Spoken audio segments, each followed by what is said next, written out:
We're, as Hank Hey Now Kingsley would say, live on tape. Is it live or is it Memorex? Ooh, man, we are just Dating we are ourselves? bathing in the 80s and 90s reference right now. We're talking about cassette tapes and the Right. Larry Sanders Show. No flipping. I'm going to take my Nuprin because it's little. Yellow. Different. But you Orange know or what? blue? We are the choice of a new generation.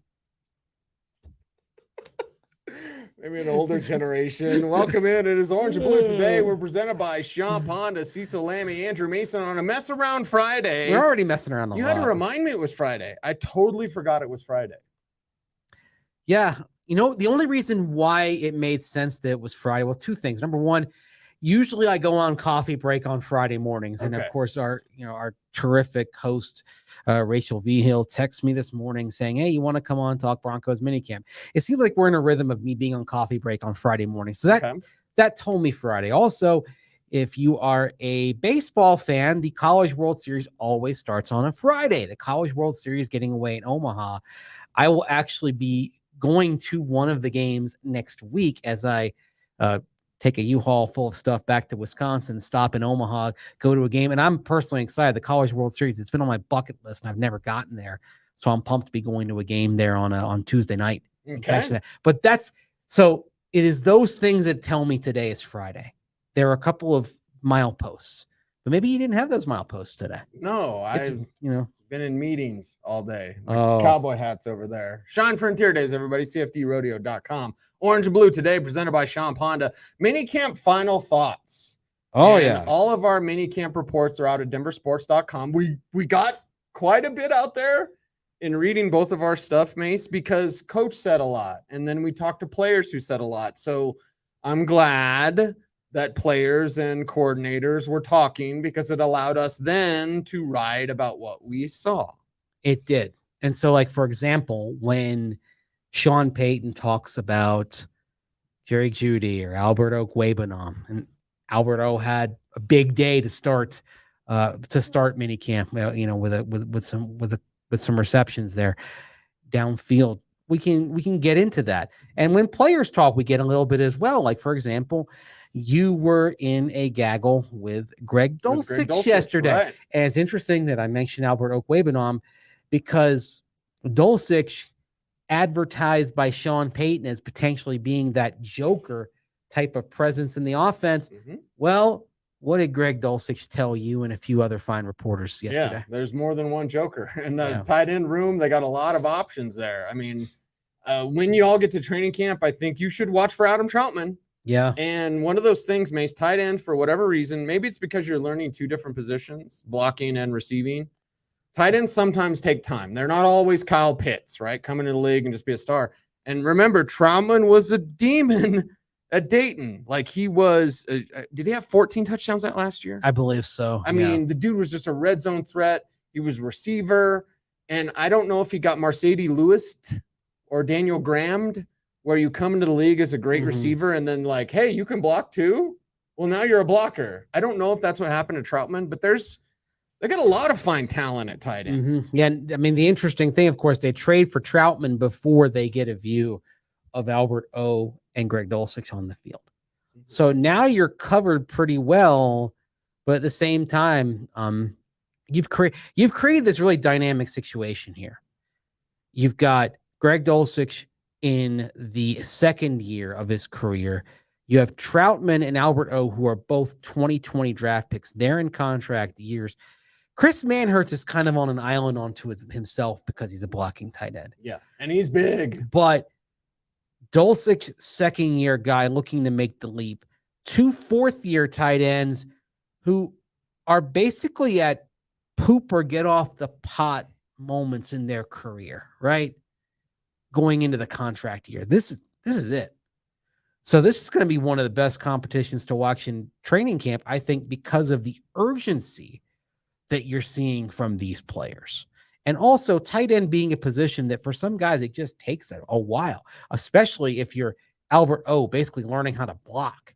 Right. If you're Adam Troutman making the leap from non-scholarship FCS at Dayton to the NFL, you're talking about two players that had a lot to ingest and a lot of ways in which they need to grow to this point. So if you can get that growth out of them now, maybe the patience is going to be rewarded. Well, and maybe it'll be rewarded in a draft pick because the trade deadline's coming up in what, October? I mean, imagine if Alberto comes out and splashes for a game or two. Now a team like Miami, who did have interest in him before the draft, basically, like now maybe they go ahead and make that move. So we're excited about these tight ends, but as our chat room is saying, and Jose was saying earlier, like it looked like 4 tight ends on the roster. So you got Jose talking about tight ends going on the roster. Detroit Mission Control, by the way, said swing by Detroit. That's a little bit out of the way, but you know what? Detroit Mission Control, Motor City. I'll be in the Motor City. Good Lord willing, creek don't rise in December, right? I mean, you're gonna have fried cheese then? Well, the thing, okay, I have so much fried cheese in Wisconsin. I really can't do, and I'm sorry, Detroit Mission Control, I can't really do cheese curds anywhere but Wisconsin. It doesn't make sense. No, it doesn't make sense. Spock. I'm glad you caught that. Yeah, so that was good. That was a good Shatner thing. A little bit in there. A little bit in there. But this tight end, our friend DeGen Stoner says fried cheese is so good. It is. Look, mozzarella sticks are good. Jalapeno cheese bites are good. Cheese curds are good. All right, Jules. Detroit Mission Control says beer battered fried cheese is even better. Oh man. Okay. There's another one that is excellent that I'll stand for, which I'll stand, and that is Saganaki, which is the Greek cheese where they pour the little, the oil on it, send the flames up. Opa. My parents live in a town, Tarpon Springs, Florida, where there's a lot of Greek immigrants, and there are a lot of great Greek restaurants there. And so, like my daughter loves going to these places. She loves Greek style calamari. She loves the fried cheese, the Saganaki. Yeah. Okay. We have a good time. Wait a second. You're Wisconsin guys, so you know what oofty is. Oofta. You know what that is? I didn't cuss there. Norwegian expression, right? Okay, yeah. Oofta. Like sometimes my daughter will say it. Really? Yes. Like as a joke. Oofta. Oofta. That's for you, Charlotte. All right. She always says, "Hey, my dad's on YouTube." Like that's another thing. Totally random. I'm sorry. We're off the path. It's Friday, baby. There's something that I have learned about the younger generation is this. Being on YouTube to kids today is bigger than being on TV. Yes. Like my kid says to her classmates, my dad's on YouTube every day. And they're like, whoa, that's the biggest deal to kids coming up. Yeah. So that's part of why we try to do a clean show here. We try. For the kids. Oofta. I worked construction, D&D construction in Fort Collins, and there was a bunch of Wisconsin Dungeons and guys. Dragons construction? No, it was Dennis, Matt, and Dave or Dan. And so I was riding my first day on the job, and they called me Baby Hammer because they were like, bring a hammer. And so I just brought like a regular hammer, and they needed a construction hammer, like a 24-ounce hammer. So they gave you the nickname they would have given for MC Hammer's kid? Exactly. Baby Hammer? And so I'm riding with Dan in his truck. I didn't know the other D was for Dennis. And somebody brought up Dennis. I was like, that guy's a jerk. And then they were like, that's Dan's brother, right? And I'm in a truck with 5 other guys driving back. That was an awkward ride. That was awkward, to be sure. Yes. But anyway, but the Wisconsin guys, and they always said oofta. And I had no idea what it was. They get all mad. They oofta. Oofta. Like, you hear it in the upper Midwest. It's a okay. I mean, we're not going to go full on talking like they do in Fargo. You betcha. Don't you know? That's right. Baby Hammer Cecil. How about me. that? I'll take it. That's it. That's not a bad nickname to have, though. Maybe it is. Baby Hammer. That doesn't have any ring to it. Anyway. No ring to it. Yes. But yeah, I mean, like the tight end position, it's going to be interesting to watch and see who emerges because there's not just one joker. I think Sean Payton is very intrigued by the skill sets that he has, but he wants to see what happens when the physical element comes in and the pads go on. And so that's where, if you're Alberto and you want to make the impression on Sean Payton, you've got to be more physical than he needs a Terrell Davis, like Tokyo Bowl play. Sorry, Tyrone Drakeford. Like if Alberto goes out there, what if he destroys some guy in the preseason on a block? Well, he's got to be on special teams first, and that's another thing. That's another thing that's holding him back. And that also, when you're looking at the back end of the depth chart, like if you're not going to, Alberto's got to be a starter, right? Or at minimum, he's got to be the number 2 playing extensively as that option in space. If he's number 3, is there a spot for him because he doesn't do teams? Like Chris Manhertz, again, he's kind of on his own island blocker. He does special teams. Right. So that was part of why Alberto didn't get a jersey a lot of last year, because he wasn't on teams. And then finally, Jerry Rosberg just said, screw it. I want to see Alberto out there. And he was rewarded by seeing him out there. So, right. Are they keeping 4 tight ends and a fullback? Because it seems like they're keeping 4 tight ends and a fullback. And did you notice the comment about Burton? Sean Payton brought up Burton this week, like in passing. Yes. But he was talking about the importance of a fullback. Burton's going to make the team, everybody. Seems that way. I would say. Not giving away what we've seen, but it seems like the fullback's going to be pretty damn involved. And even if it's Manhurst back there playing some fullback too, which he could, again, not telling you what we saw, but like, you got some options here. Were I making a projection here, I would project Mike Burton makes the 53 and Nate Adkins, the rookie undrafted out of South Carolina, ends up being that hybrid. I think Peyton said F back. Yes. Not H back, but F back. Right. I think you see Burton on the 53 and Burton playing extensively on special teams. That's part of the look. If you look at the Broncos signings, when you got past the top line, they've all got extensive special teams experience, and you can see the roles basically setting up for them. I think you're going to see a lot of Tremont Smith on special teams. I think you're going to see a lot of Mike Burton on special teams. You're going to see a lot of Chris Manhertz on special teams as well. Yeah. That's their job. But I think with Burton, I think you see him, and I think you see Nate Adkins end up on the practice squad training to become Mike Burton. One of my final thoughts for mandatory minicamp? Sure. Who the hell was number 8? And then I looked at my roster. I was like, oh, K1. He was flying around. K1. He was. And I was like, okay, I know 6 is PJ Locke, but who the hell's 8? Look at the roster. It's K1. And change his number. I thought that ain't Brandon McManus out there playing in the secondary. When the Broncos first signed K1 Williams, I was really intrigued because there was something that San Francisco did with him quite often. Slot corner blitz. I think we may see more of that this year. That should be in the mix. It's what he does well. He causes a great many problems when he's used on a slot corner blitz. Now, to make that work, you have to have other guys who can rotate over and handle their coverage responsibilities. So to have him do that, others have to step up. Otherwise, you're creating a vacated area, and then you get a hot read, and the quarterback goes right there, and you might have a disaster on your hands with an open receiver coming from the slot and getting some room to run.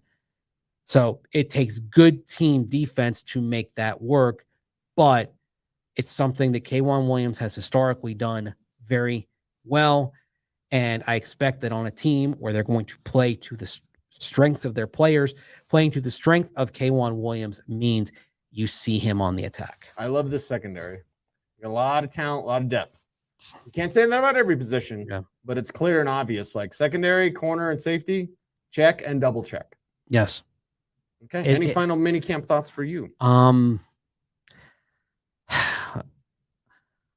really fascinated to see Marvin Mims when he gets out there. Mm-hmm.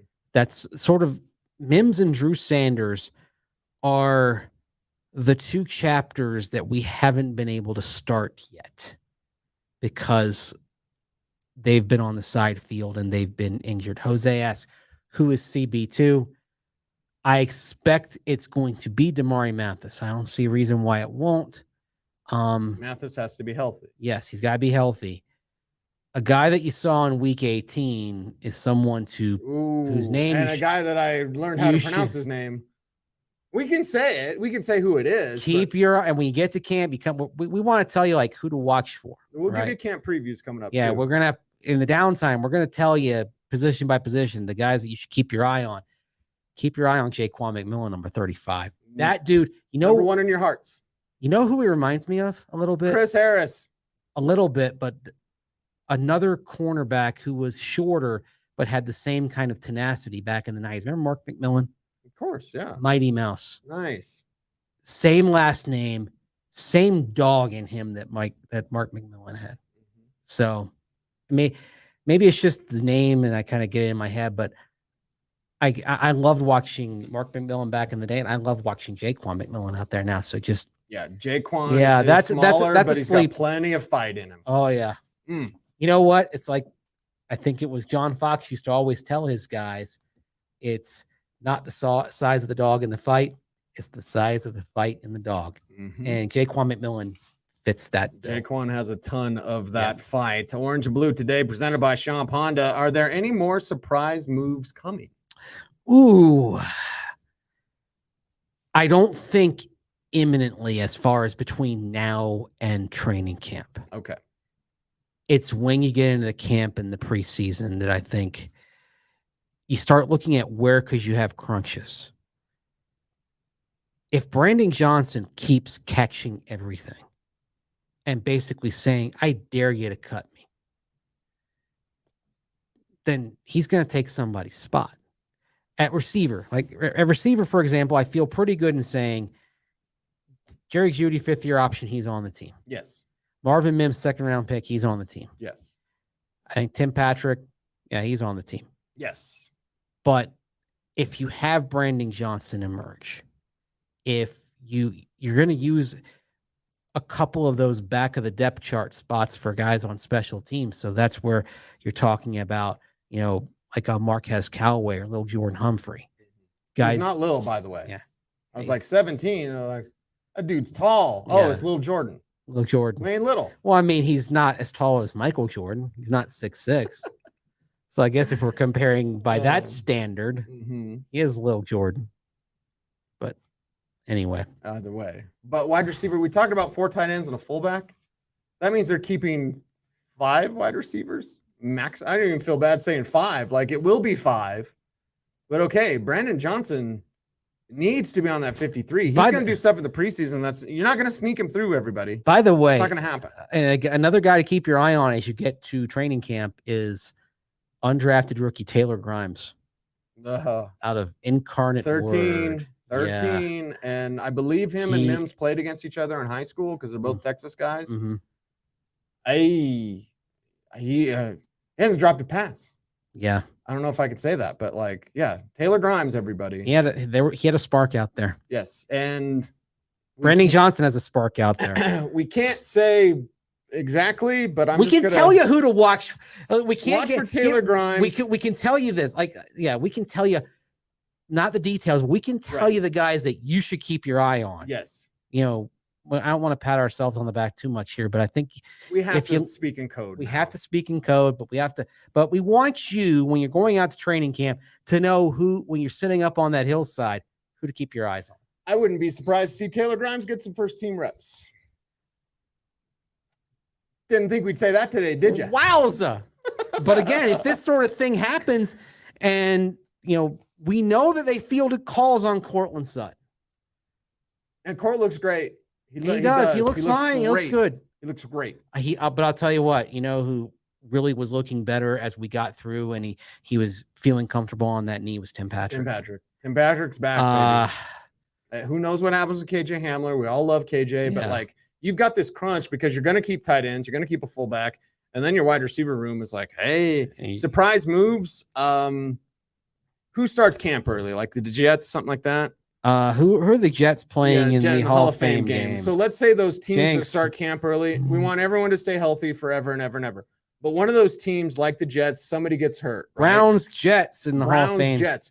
The Browns make a move for Courtland Sutton before the Broncos even start training camp because they have Amari Cooper goes down or whatever. I know Elijah Moore's there now. Yeah.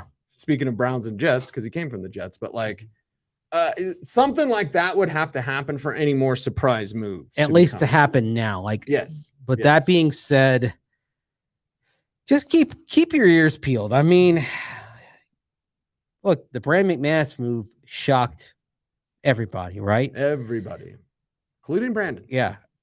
I don't think Sean Payton is done, and some of it again maybe just trade value, whatever. But I don't think Sean Payton is done putting his stamp on things, and maybe a little bit more kind of cleansing of the roster a little bit. This house is clean. So, just saying, it's just my show, right? Sometimes a coach comes in and has to show that they're the boss, right?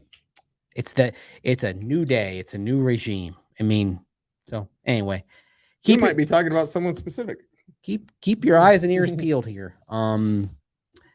As camp goes on, because I don't think the Broncos are done making trades. And oh, by the way, this is where when you have a general manager who loves to deal, George Payton loves to trade the way Howie Roseman does. Yes. And I love Howie. Yeah.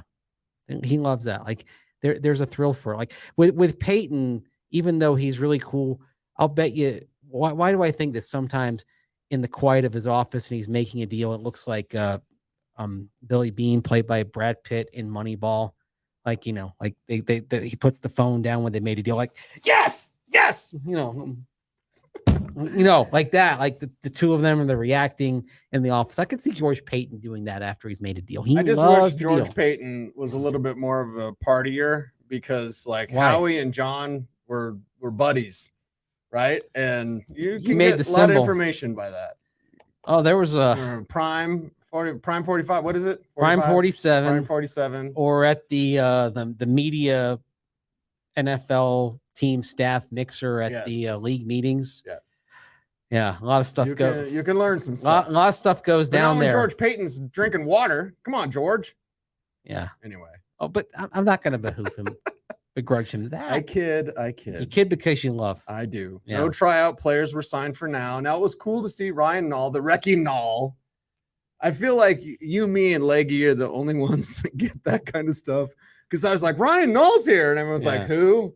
I don't know. Some slappy tryout, whatever. You just wanted to see an Oregon State fullback around. I saw Benny Snell here, though. I was like, oh, I remember when Benny Snell had like a game with the Steelers, like one behind James Conner, I believe, Mace. Right. But you had some tryout players, including a tryout kicker. We're sitting here today, Friday, June 16th. Randy Bullock. One's been signed yet. Well, the thing with Randy Bullock, you get a look at him just to kind of see where he is. So right? It's fine move to bring him in for a trial. Yeah, no reason not to take a gander, get some extra kicking reps in there. And we saw the Broncos wait a little bit to sign some tryout guys from the rookie camp tryout. So it doesn't mean he's not on the radar. But the thing about kicker specifically is, and Sean Payton's alluded to this, I said it before Sean Payton said it on the record here in this offseason, you're competing against the entire league. You're competing against all the kickers that are going to be cut in the preseason. There are 16 teams, I believe, carrying 2 kickers. That's 16 that are going to be on the market. You've also got, Robbie Gould still on the market, Ryan Suckup still on the market, Mason Crosby still on the market. Yeah. You got a bunch of dudes out there. You're fine. It's funny. I'm not particularly worried about the Broncos being okay at kicker because I think ultimately, if it comes down to it and they just really want to feel secure, I think all you do is pick up the phone and you call Robbie Gould. As long as Robbie Gould's out there and unsigned, I feel pretty good that. So Robbie Gould's in the Tommy Boy world, the cheese pizza in the trunk, right? It doesn't matter if you don't get the chicken wings because the kitchen's closed. You got the cheese pizza in the trunk. You're fine. As long as you look and see like a Robbie Gould out there. Randy Bullock's still out there. I mean, he was 85% last year on field goals, and he didn't miss a PAT. As long as you got those types of guys out there, you're going to be okay. I'm not particularly worried right now. I mean, okay, I think you do maybe miss the cannon leg of Brandon McManus, but it's Friday. Yeah, but that's okay. Yeah, it is Friday, and we're talking kickers. Maybe if Cameron Dicker is on the market. Yeah, your kickers, and you got your Cameron Dicker. If the Chargers cut Cameron Dicker, you can bring in Dicker the kicker. Dicker the kicker. Right. Greg the leg. Dicker the kicker. What else can we rhyme with that? Dicker the kicker. You just hope Russell Wilson doesn't become a picker, as in throwing picks. Maybe Justin Simmons is the picker because he had 6 picks last year. Bold prediction. Justin Simmons leads the league in interceptions. I like that. Well, the pressure's going to be there. VJ's going to have to mix it up as we talk about like slot corner blitz and stuff. VJ will mix it up to get the pressure, but that secondary is so talented, and you're not throwing at Surtain. You're going to throw it Mathis or whoever, but Simmons is going to be Roman. Simmons will get 6 picks again. You just hope it's not a Roman holiday. Sorry. Really old reference there. Hope it's not Greg Roman running your offense. Sorry, Greg. Got stale. You knew what was coming. Yeah. Like when you chart plays like you and I do, you could watch the Ravens and be like, they're running this, they're running this, they're running this. No wonder Lamar couldn't do anything, or anybody could do anything. Like, it got a little stale there, Greg. Could change it up. You surprised they didn't land anywhere? Definitely surprised. Yeah, for sure. Yeah. There seems to be something going on in terms of offensive coordinator hires.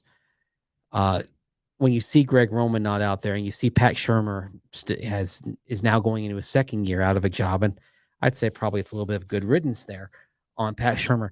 But I feel like teams are starting to turn away from the recycling, that they're looking toward younger, new minds. They won't do that in head coaches yet, but maybe that's a sign it's coming.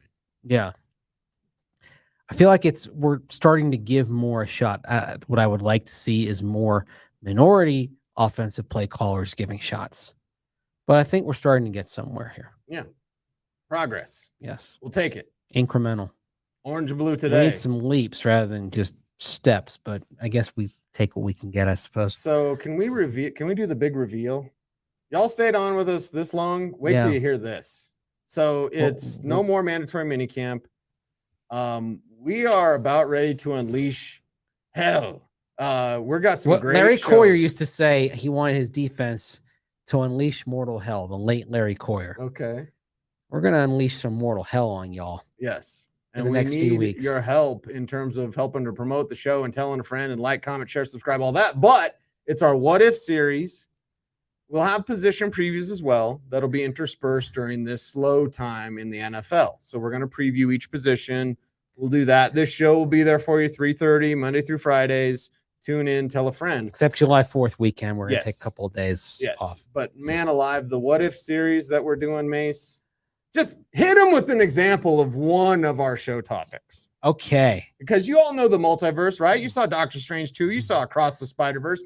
Everyone understands multiverse now. All right. We're going to do a Broncos multiverse for you that'll blow your freaking mind. We're going to live in some multiverse areas that, for example, include the Colts not trading John Elway to the Broncos, the Broncos beating the Jaguars in the 1996 divisional playoffs, the Broncos hiring Kyle Shanahan in 2017, the Broncos picking Josh Allen in 2018. Even a couple of recent ones, and one that I thought was really interesting was Drew Lock beating out Teddy Bridgewater for the starting quarterback job in 2021. I know there are a lot of you out there that still look wistfully on Drew Lock and what he might have been. Well, we peel back the curtain on what that could have looked like if he had been the starter in 2020. We're super excited about this series. That's coming up during this slow time. Again, our position previews, Orange and Blue today. It'll be every day, 3:30, Monday through Friday, except for some holidays. But like the What If series. There's more of that, by the way. I didn't tell you all the topics. You didn't say all the topics. There's a bunch more than beyond that. So we're going to get to them all. Yeah. This is going to be fun. Great. It's going to be great. Goes in some really weird directions. It's only weird if you make it weird. Stay weird. My daughter is a big fan of Stitch, Lilo and Stitch. Yeah.